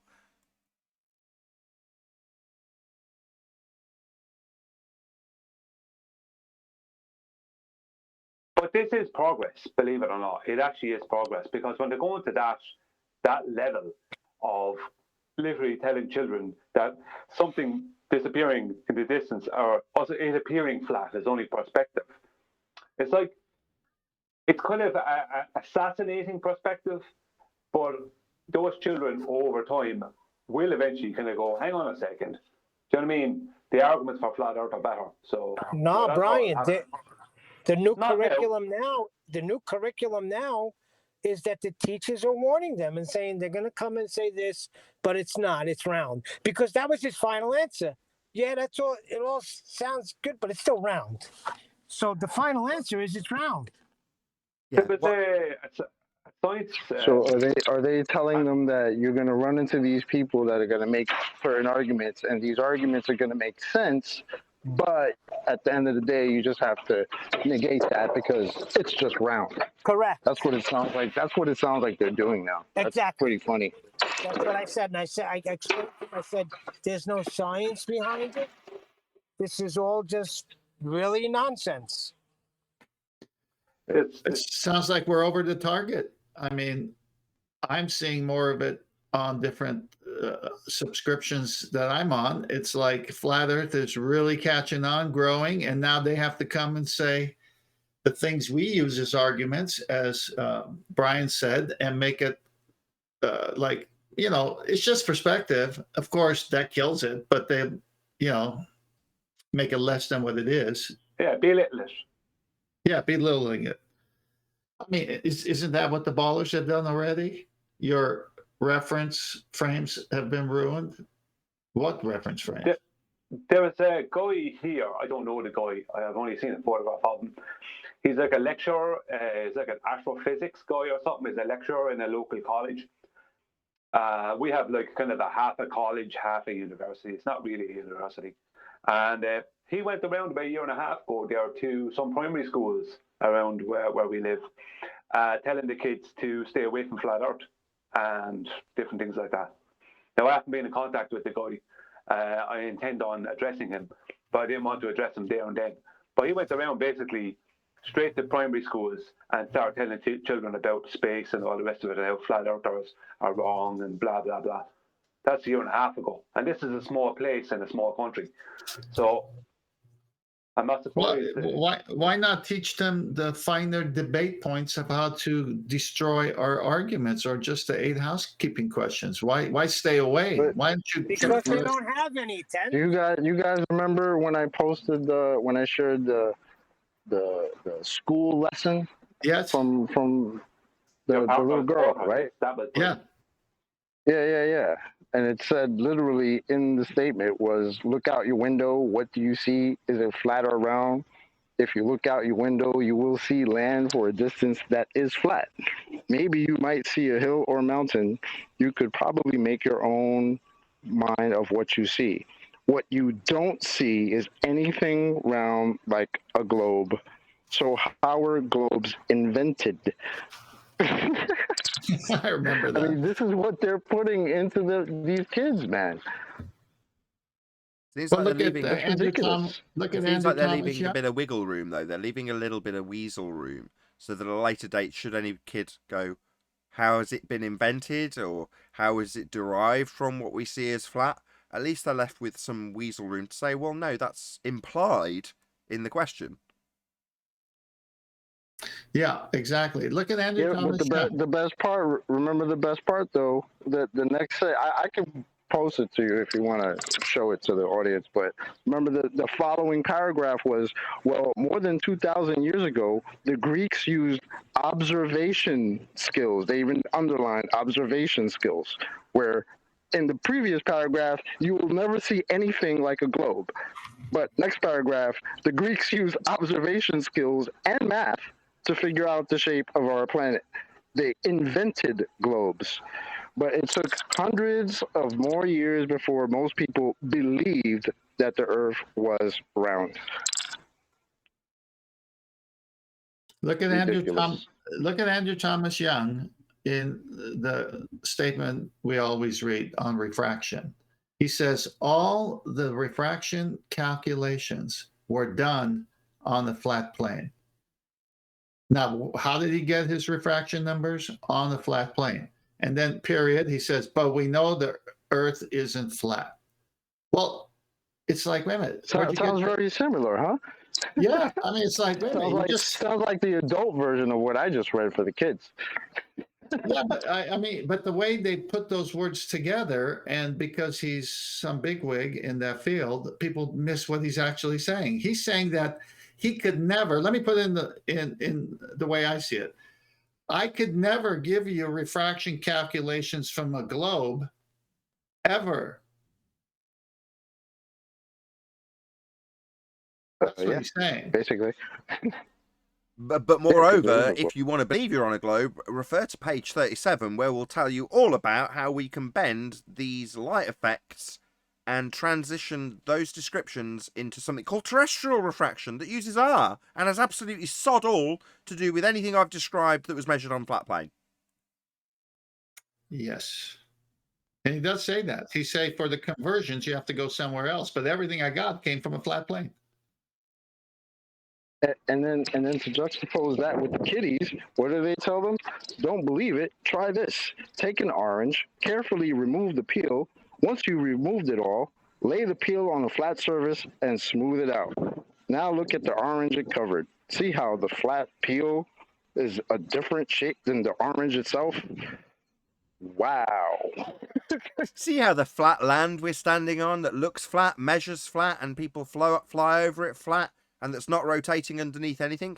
See how if we wrap that round an orange, we can say that's your world. Yep. That checks out. Yep. What I find funny was the statement that that the Greeks knew it was a globe from 2,000 years ago. Right after, now that is a contradiction, as Chocolate pointed out, because of what they said in the previous paragraph. But then they say, but it took hundreds of years before anyone believed them. It's like, so that means there's no evidence for their claim. So, so they're just making this claim about the Greeks. Yeah. Show me evidence. I've asked. There is no evidence for that. Absolutely zero. Why are they discussing how long it took for people to believe it? It's like, to be shown it, it took a long time to show everyone the measurements of it. No. It took a long time to convince them. Yeah. No, it didn't happen at all. That's the truth. The Greeks didn't believe in anything like that. It's complete and utter nonsense. But they just make the claim that they did, because the Greek society was a high-level society. Because the Greeks were such philosophers and that. They just claimed this about the Greeks. Well, yeah. You believe in all of this Greek history, do you? No, that's what I'm saying. It's all nonsense. I don't. Okay, fair enough. I do believe that the Greek society was a high-level society. Yeah. Aware of. Yeah. I don't know. That's where I was driving at. Yeah. Why do you believe that? Why do I believe that? Because we're unaware of what it was, and they obviously had some kind of structure to their world. They weren't cavemen. Yeah, and what makes you believe that? Well, whatever evidence is still in Greece, like of the structures they built and stuff like that. They have to have had some kind of organization within their world to be able to build all those things. Really, Brian? You really going to offer that non sequitur fallacy as your belief structure for the I have a ancient Greeks? question. Hang on, I did say I believe. Fair enough. I didn't say anything other than that, so I can only give you that. I didn't say I have a definite proof of. Where do we get our stories? How much air pressure do I have to put in my tire? Well, it's one of those. Subscribe What's today your to mine, first? Liedtke, for more details on the history hoax. And my tires low. Somebody tell me how much I have to put in. Usually about 32 psi.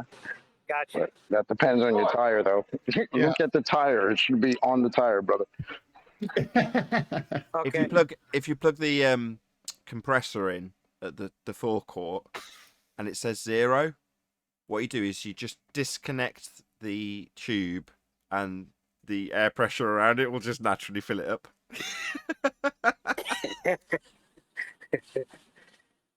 I'm on 30, so I gotta see if that's good. All right, continue.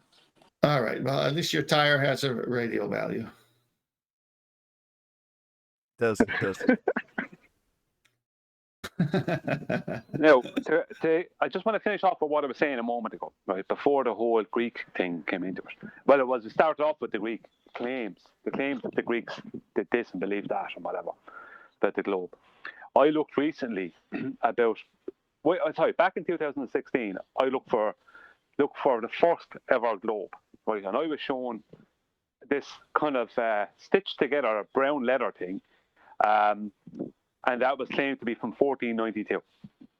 Then in 2019, I looked again, and it was this completely elaborate, much better globe altogether. And that was also claimed to be from 1492 from the same person. Both of them were claimed to be the first globe. The one I saw originally in 2016 disappeared. That's not there anymore. There's other elaborate one there now. But now that story has changed again to that's just the oldest surviving globe, and the first globe was from 2000 BC. And even I can't remember the name of the guy, something starting with C, like Silius of Malus or something like that, is the first person to ever create a globe. But there's a 3,400 year gap between the supposed first ever one and the oldest surviving one. And the oldest surviving one is extremely elaborate. They're literally just changing it as they need to go. It's such utter rubbish. I don't know. I think you're overthinking this. If that's what it says, like it says about the Greeks and their existence, I'd just take it as read. Can we go back to the lesson for the little kid lesson? Don't Globes. be knocking the Greek Right. restaurants, Nathan. Just a quick paragraph from today's school lesson. Globes. A globe is a model of the planet Earth. Because it is round like the Earth, a globe shows the correct shape of Earth's continents and bodies of water. A map can't do that. A map is flat. It distorts or changes the real shape of the continents and bodies of water on it. So the flat map distorts, not the globe map? Not the globe. The globe is correct. The flat map is what actually distorts it. Amazing. Right. Amazing. Gotta love this crap.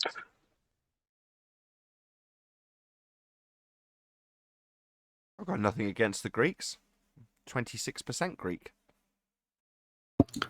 I thought you were 14% something else the other day. Oh, Indian? she said he was. Correct. That's right. Don't oppress me. How many times do you change? Can't change that. You know, you are what you are. I'm black and I'm Okay, proud. give me the breakdown. 100% Nathan's divided into how many? Good afternoon. Jesus. Hello. Who was that? Hello. You got saved there, Nathan. Hello, whoever that was. Good afternoon. Hello. Yes. Good afternoon, everybody. I've just jumped in here on the off chance. Where are we? What's going on? Are we discussing flat Earth here? No. Absolutely. 10th man being racist against Greeks. Hey, I like a good gyro, though. There we go. Maybe Bob Nodell has one. Oh. It's not called a gyro. It's a euro. Euro. Listen. I'm from New York. We call it gyros. That's what we use. So I don't know what you're talking about. I'm just telling you what this relative of mine told me. He's married to my ex's sister. Yeah, I know. It's euro. It's euro. I said, well, in Brooklyn, it's gyro. Anyway. Yeah. Yes, we are talking about flat Earth. Do you have a question about it?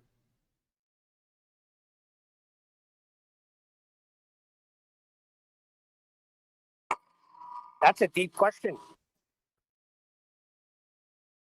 I don't know if it's disappeared.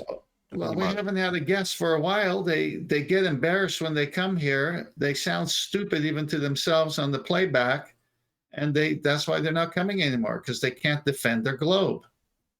Everyone's laughing at them. How do you know that man was the globe? I don't know. I'm just saying. It was a new voice, and let's have him talk. That's all. He's dropping in and out, so I think he's got some issues. You must be Greek. That's enough. No need. 26% enough. No, you own a Greek restaurant. They have a sign, parking in the rear. Hey, Sleeping Warrior. Hey. How's it going? Hey, Anthony. Just fucking idiots in chat. They're fucking stupid. They think that they can dwell in chat like fucking pond scum and just get away with it. It's like, you fucking idiots. Oh, I had the public chat open today, didn't I? They Yes, okay. Share your pain. But that's where the pond scum lies, in the pond. Yeah. Right? Yeah. They can't come out. They can't come out for air, because we'll snatch that air right out of them. Fuck out of here. You were going back and forth with virus. You were going back and forth with virus in the chat. I didn't. Obviously, running a show, I couldn't keep 100% attention on what you were debating. What were you discussing? It was with somebody else. Akumo. I was trying to get Akumo to join, because sometimes he will join if he's pushed in a little bit. He'll join if he's pushed. So I was just trying to push him, but there was another guy trying to deny the egg test, in the sense that he said, "Oh well, you didn't prove that the salt caused anything." I said, "You saw it." Like, yeah, but you didn't measure it. I said, no, but you saw it. That's the requirement, observation. You can see that it caused an acceleration. And he said, so it was the salt then? I said, yeah, not gravity, not buoyancy, the salt, well done. He said, so not density then? I said, yeah, because salt's part of the volume, isn't it? Once you add it, you change that ratio. He said, you can't have it both ways. You can't have salt and density. And I said, so then you deny science, you deny density. He can't. You can't have limes and vitamin C. No. Wow. He can't cross that. He can't connect that bridge. That it's the salt that's giving the water more density. What he was trying to do was for him to catch up to. What he was trying to do was trying to pin me to say, well, if you say it's the salt, then it can't be density, can it? Because it's only the thing you manipulated, right? And I'm like, yeah, but if it's not buoyancy or gravity, right? I'll have that. I don't care what really. Guy, I don't know if he's listening, but bro, what exactly is the matter with you, man? Anthony, adding salt to the water increased the density. Are you out of your mind? You wanted to say it's either the salt or the density? Like, yeah. You guys are lost, man. Oh my god, this is terrible.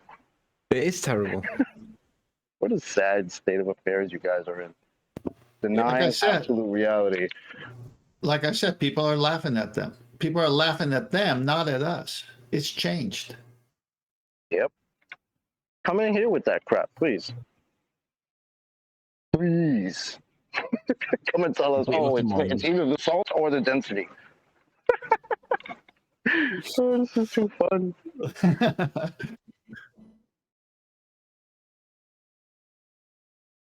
Nathan, the other day I contacted you and asked you about some messages that I'd sent, a message that I'd sent you on your thing and it weren't showing. I've had it with Brian as well recently, and I've had it with other people. I'm proper getting my messages going somewhere else other than where I'm posting them for some reason.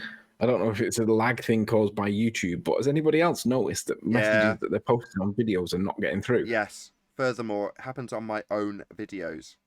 Very, very irritating when I post a message on my own video in the comment section and then I go to a different account to put it on a playlist and go, where the hell's the comment gone? So I go into a third account to see if it's vanished there, and it has. So it's something I'm keeping my eye on. I don't know why it's happening. I would imagine we'll get a disclaimer from YouTube in a week saying error fixed, blah, blah, blah. very odd. It makes it look like you're running away from someone when you're posting it. I mean, I posted like a really comprehensive response to someone, and I had to type it out again, and then a third time, I'm like, "Where's this comment gone? I'm not doing this anymore. I'm just giving up." Yeah, that's exactly what I noticed. You start to overcome these things. You don't overthink them. You just start to work around them. So I started commenting and cutting, pasting into notes. And after about the third time doing it, I'm like, why am I doing this again? Oh, yeah, because my bloody comments are disappearing. So by the time you've posted it a third time, you're like, I'm not doing this again. I'm just getting sick. And you think, is that the point? Right? Just stare us. Of course, it's the point. Yep. Brian said maybe it's because we're winning, and I was like, I don't think so. I think we're a little tiny fish in a little tiny part of the internet. I agree with Nathan. We're insignificant. What? But it does. But that's where you're wrong. That's where you're wrong. I love it. You're led to believe you're. Arwen's piping up. How can you Clearly, say that when hello. my- Right. my- Stop. Straight away, Arwen, straight into cause audio chaos because something juicy's come up. Clearly, Brian's disagreeing with Anthony, Arwen. All right. I think that we Yeah. are very dangerous fish. Arwen, that was a polite way of saying shut up. Hold on, Anthony wasn't All here right. for my. All right. Anthony All wasn't right. here for my I just think- Alan story. Right, now for the audience's benefit, imagine what this is like when someone intentionally wants to cause audio chaos because they're losing a point. Then you'll understand why I shout a lot. Yeah, Arwen is only going to say the same as me. We are not little fish. We are led to believe we're little fish, but as a matter of fact, we're causing a lot of problems. They're literally changing history on the internet because of us. That's not. Yeah. So if you think it's like some glitch or some YouTube issue, right, that is why your comments are disappearing, it's not. I can tell you a load of different things that constantly happen to me. Oh, see what you're talking about there. There's about 10 different things that's constantly happening to me. Constantly. One of the things that's happening to me now is they won't even show me my own videos on the iPad. When I go to my own videos, they won't show them to me on the iPad, no matter what I do. Wow. So Okay. I can't share my own videos. I have to go back and find if other people share my videos, or if someone has commented on them, find a comment on a video to get that video and share it. It's almost as if there's lag. It's like you post a comment and YouTube's behind and it just hasn't posted it. Yeah, Right. So we are killer fish, we are killer animals, but we are being contained, we are being caged, so Back that to we you. don't instantly kill everybody. Back to you, Arwen Anthony. says we're the piranha. Right. We're not in a small corner. Didn't you hear the story? My grandson's teacher told him that, basically, flat earth is a coming, so beware. Okay, there's a subtle So difference. they're between- teaching that in school. There's a subtle They're difference teaching that between. in school, so how can we be small? Guys, hold on. The cage being described, right, is a mental cage that you're creating. It's not us being caged. Now, if you want to say we're being separated from the rest of the herd, that I could just about go with. But the cage is you. You're creating that. If it's a cage that you see as, well, society isn't caught up with where I think I am now, then that again that's your problem. So free yourselves from this cage you've created because society isn't catching up and it seems like you're being pushed away from the normies. Well, you are.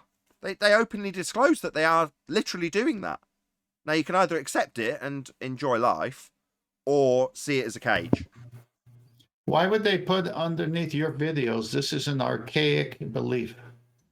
Just the normies that think stumble about their way it, here. dude. For the normies Isn't who it stumble... interesting when an ape or something actually starts bashing at the cage, like it has a scent, like, I want to get out here? That's actually exciting to onwatchers Not a instead cage. of them just hanging around hello. doing nothing. It's not a cage. It's a fence in this instance. We're describing a fence. But the fence between us and the people on the other side of the fence, you don't have to pay attention to. I formally described it in an analogy as a slide. So you're fighting against the fact that you've been lied to, because it's really easy to convince somebody that they've been lied to, isn't it? No, not at all. It's really easy to lie to them. So you have to climb up a big steep hill to get to the top, look around and go, oh my God, I've been deceived. Then you slide down to the other side of the fence. Now, when you're describing banging on the cage, that's you walking back to the cage, looking through, seeing a load of sheep, and banging on it and going, oi, come over here. and the people congregate around the fence and spit at you. You don't need to go near the fence.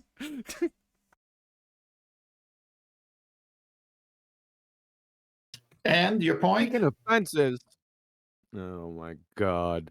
Speaking of fences, you were searching for people that you wanted to shout out, right? Because they helped you with your ads. You went and said, "Oh, did I forget anyone?" And you mentioned a whole bunch of people. Yeah, me.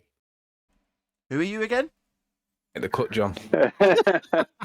I did not forget you. You're that quantum entanglement guy, right? You just didn't notice me shouting you out. I'll edit it in later. I'll edit it in later. Shout out to Quantum Eraser, who also mirrored my ad. Thank you very much. If anything, you had the most impact. Thank you. With all my heart. With all my heart. Yeah. All right, fair enough. Yeah, but thank you very much. Seriously, I do appreciate it, and everyone else, including Spurs. You know, the smallest channel that promoted me was Spurs, and it took as much effort for him as it did for anybody else. Mark Sargent, RV, yeah, RV put more effort in, and Dearth definitely put more effort in. But you know, it's effort, and I'm equally grateful to anybody who does it when I'm out there, basically saying, "Look, help me grow." Gotta be honest, when Death does it, it seems political. Political? Not at all. Death's totally Political. neutral. Death's neutral. What? In all regards, Death's neutral. Dude, I'm he's not sure that's no, true. he's a comedian. This guy's Or not. so says the script. No, I'm not saying that in sarcasm, like it's a joke about how Dave's in charge. In all seriousness, Dave is not in charge. He's just some guy with a YouTube channel who makes flat Earth videos and is successful in doing so. But he's neutral. He's in charge. No, he's not. The secret bloodline. That's why. About? Hold on a second. I got the phone call from him this morning, and he told me that story to tell. Oh shit. Dave, we get personal phone calls now. That's what's up. Think that was a real story? If anything, just for Anthony's benefit, I would say it goes slightly the other way, away from neutral, but in terms of a peacemaker, a diplomat. Well, she's incoherent dielectric acceleration, though. What about it? What? He tells people it's a thing. Oh sure he no! believes Don't it even is. say that. Yeah, but so in fairness, so does Paige and many others. So I mean, that just might be someone's personal opinion. You know, I don't agree with it, but Can I have some evidence of it? Okay. That's all I want. Hold on. Let me just reply. I'm going to give you advice that Dave gave me. So in this instance, right, so you've got an issue with somebody who's on our own side. I'm even promoting as an ambassador who's neutral. Hold on 1 second. Kids have just invaded the room. 1 sec. Not neutral. If you can argue that he's neutral, I'll argue that he's not. I've made my point. Hold on. So if you've got an issue with somebody who's, let's put it in quotes or brackets, on our side, right? Take their information. In this case, you're disagreeing on incoherent dielectric acceleration. And take it and make a video that's better than he's presented on that subject matter. You don't have to even mention him. In fact, that was specifically the advice I got from Dave Weiss when it was discussed. Don't have to even mention the person. Just take their information and make a better video about that topic. I have done. But it came first. Okay, everyone's a winner. Nobody's getting hurt. Well, everyone's a winner. Not true. Yeah, though, but is it? Nathan, when flat earthers are doing it, it makes us sound bad, stupid. I mean, they're making claims of Visa, dielectric acceleration. I mean, come on, it's making us look like we're meatballs. Did you not hear what I just said? So take it apart, take the information that you consider and have considered, and put your information or your spin, if it's spin, onto it and present it. Don't have to mention any names. It's on point, on argument. I'm not going to have a go at 10th Man and even Simon Dan in the same context for turning things into personal attacks when in this instance, there's a subject matter specific topic that could be covered. Doesn't matter who's putting the argument across. When it comes to our own side, we're in the minority. So I've tried this on many occasions when it's come to Bob Nodell, and you guys desperately wanted to discuss it and make it personal about him, and I try fighting tooth and nail to stop you from doing it, very unsuccessfully most of the time. But now we're not discussing it. Just nearly there. Now we're not discussing it. It's nice and calm, and I can say the subject is always going to be the focus. And while you might want to make it personal about our abhorrent enemies, in most instances, while we do have disagreements on the Flat Earth side, I feel it would be better to make it less personal, more on the subject that we disagree about, so that it doesn't have a detrimental effect on what is considered, not necessarily by me, as a group. There you go. That's my 2 penny. What's the personal attack that you referenced me? I was going to say the same thing. You've personalised it unfairly when it isn't personal, but you've made it personal by saying it was personal. The point is that incoherent dielectric acceleration is an interesting claim, but it hasn't got any evidence that supports that it's true. And the evidence that is there, the flecks of paint between the things, that's a lovely thing. But can it go any further than that? And if it can't, somebody's got to say, well, maybe it doesn't cause acceleration. Well, that person won't say that. That person tells people that it is the thing that causes acceleration. Stop. Don't worry about that person. Up until that moment, you've done beautifully. That's all you need. Pointed out what the argument was. You've described their demonstration. They don't have to mention anybody. Well, I would like to say, and I think it's very much on point, is that Anthony says that person because that person he's speaking about is the very person that makes all this person. I mean, I have message after message after message of me being not personal with that person, and I get nothing but personal attack from that person. Correct. Right, okay. So that is the person who's the problem. I'm trying to detail, because it didn't start off with Bob Nodell. I brought him into the equation because it was discussed last time, and I tried to simmer down the personal attacks. Now, it was beautiful because it was on David Weiss, and you're like, well, David Weiss believes in incoherent dielectric acceleration. Ideal, because I consider him neutral. Now, he and I have discussed this subject. He and I both understand implicitly that we do not agree on this subject. Have I fallen out with him? It's just made me an advert. So does that mean that I have to attack him personally or mention him by name ever? He's never even come up. But he doesn't attack you, though. No, but it's not about attacking him personally. Hello? It's not about... Hello? I'm using him as an example. Now, if there are other examples of people who don't necessarily do the same as I'm suggesting you should do, so what? Rise above it. Be the better man. Right, so let's just correct something. You credited him with a position of neutrality that he doesn't deserve. He is not neutral. And I'm desperately trying to get away from the personal position that somebody takes and focus on the argument rather than whether or not Dave's neutral. Nathan, you're playing favorites, Nathan. Don't say he's neutral if he's not neutral. He isn't neutral, is he? He's pushing a story that makes him as bad as other people pushing the same bullshit like Neil deGrasse Tyson. Exactly. So attack his argument. Pains me to say. If the story has no validation, then it is just a story, then, right? So why are you worried about it? That's just like you came in. You were saying you aren't worried about these Globers anymore, right? Well, it is a little worrisome because there's a whole bunch of people that are falling for it. They're falling for the machination. Well, if they're falling for the banana in the tailpipe, that's on them. So exactly. So how does it? So stop. So I've just detailed, with everyone under the understanding that the slide over the fence was between us and Globers. They were in that analogy. What's the difference? Does it matter that there's a fence between us in this regard with flat earthers? Why go back to the fence? Now, if you want to attack the arguments, you can do so without it turning into a spitting match over a fence. Well, I think this might be the only time I've ever done this, but I actually disagree with Chocolate. Sorry, Chocolate. Because if you go back to when they first started bringing the globe in, I mean, did people not say, well, I mean, eventually these people, if they look into it, they'll see it's nonsense. But that didn't happen. Now, on a maybe slightly smaller scale, if we're waiting for these other people to look into this and see how it's nonsense, it's not happening because their numbers are growing. So if their numbers are growing, that means that they're not looking into it. They're just accepting what's being given to them So and what? running with it. So what? Right, they're just That's taking. right, Can I, Brian. Neil? They're just taking it because they think this is a legitimate alternative. Right? Hold on, but listen to what Because of the Brian's depth saying. of it, Sorry, why- it explains more, even though it's God. actually not proven.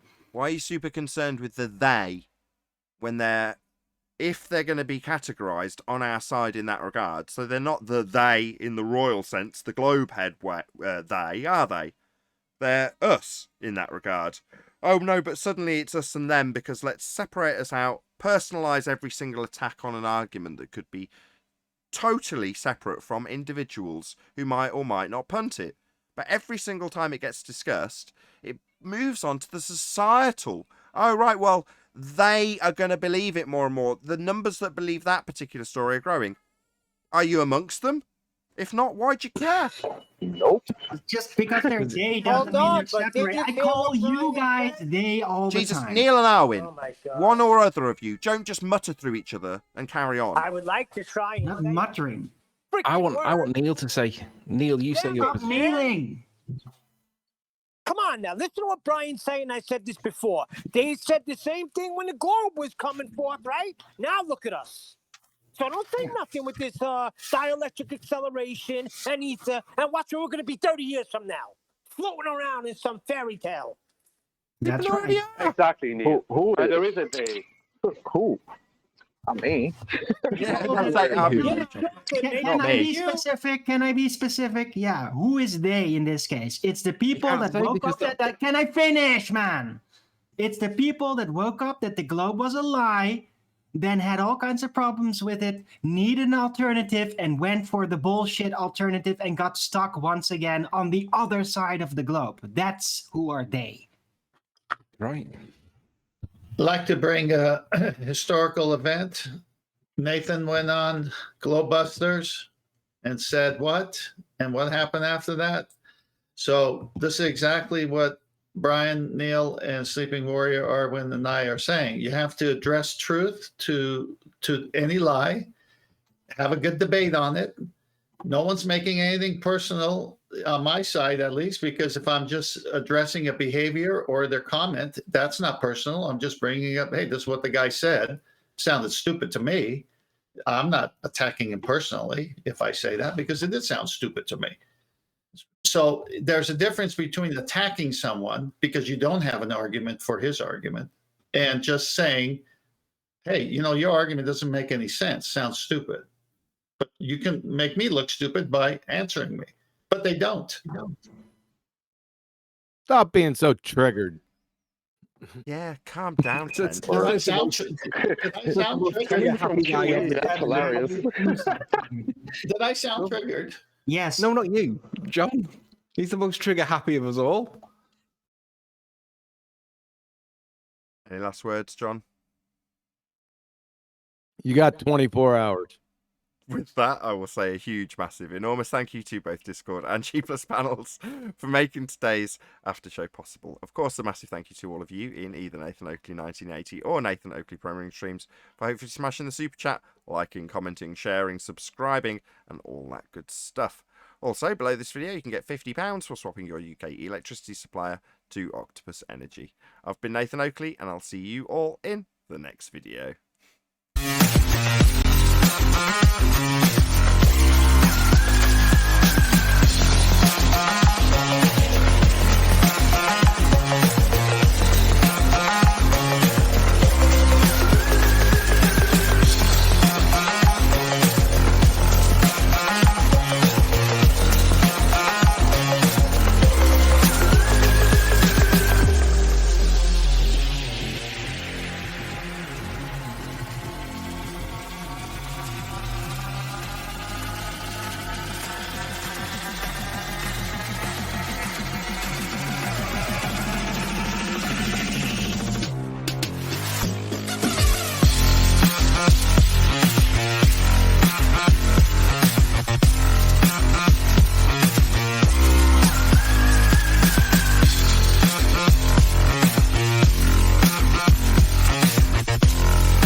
I want to die.